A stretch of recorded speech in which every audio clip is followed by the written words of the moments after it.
आज से हजारों साल पहले इस गुफा के अंदर आना तो दूर, आसपास भटकना भी खतरे से खाली नहीं था।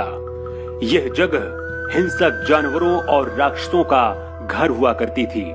पानी और सकरे रास्ते के बीच यहाँ आना तो आसान था, लेकिन निकलना बहुत ही मुश्किल।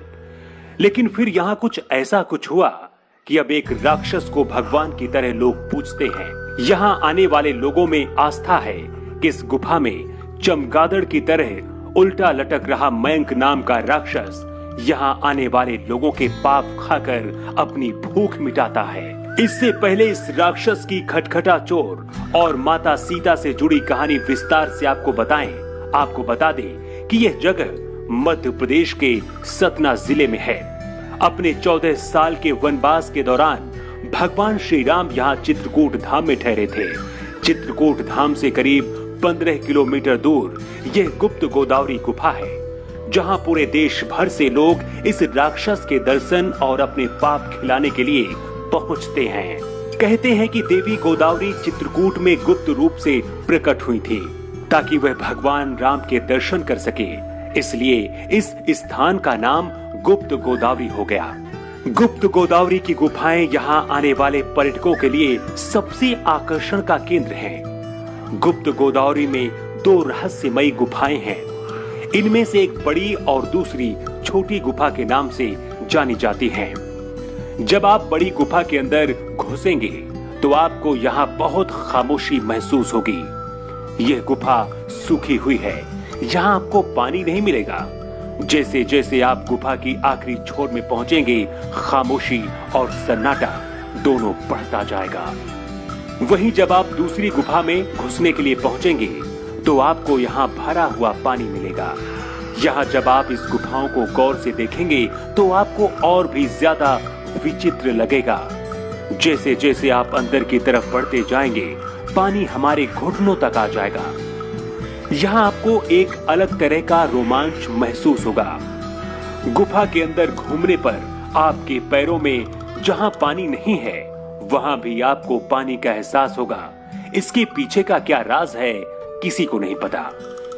महर्षि वाल्मीकि और तुलसीदास ने भी इन गुफाओं का जिक्र करते हुए कहा है कि गुफा के अंदर बहुत ही सकरे रास्ते से होकर जाना होता है।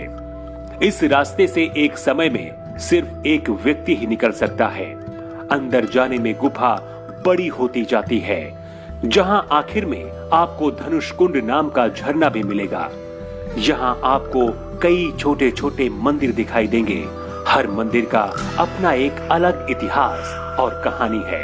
रामायण में बताया गया है कि भगवान राम, सीता और लक्ष्मण 14 साल के वनवास के दौरान कुछ समय के लिए इस गुफा में रुके हुए थे।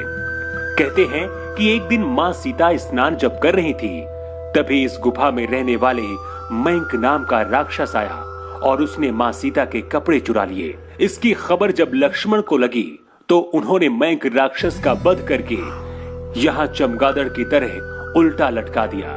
लेकिन मयंक राक्षस की आखिरी सांस थमने से पहले वहाँ पर भगवान राम पहुँच गए। राक्षस मयंक के क्षमा मांगने पर भगवान श्री राम ने उसे क्षमा कर दिया।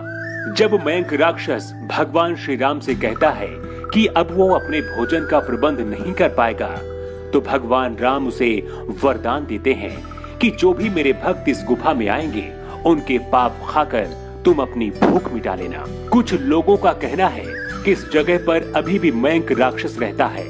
यही वजह है कि जब कोई पहाड़ को छूता है तो खटखट की आवाज सुनाई देती है। मयंक दानव ने माँ सीता के कपड़े चोरी किए थे और पहाड़ से खटखट की आवाज आने के कारण लोग इसे खटखट चोर के नाम से भी जानते हैं।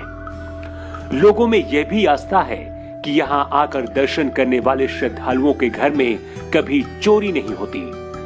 गुप्त गोदावरी के नाम से विख्यात यहाँ हजारों की संख्या में हर साल लोग पहुँचते हैं और यह सिलसिला अभी भी जारी है। अगर आप लोगों में भी कोई इस कहानी के बारे में जानता है या फिर इस गुफा में जा चुका है, तो जरूर हमें कमेंट बॉक्स में बताएं। साथ ही कहानी को ज्यादा से ज्यादा लोगों तक पहुंचाने के लिए इसे लाइक और शेयर भी करें।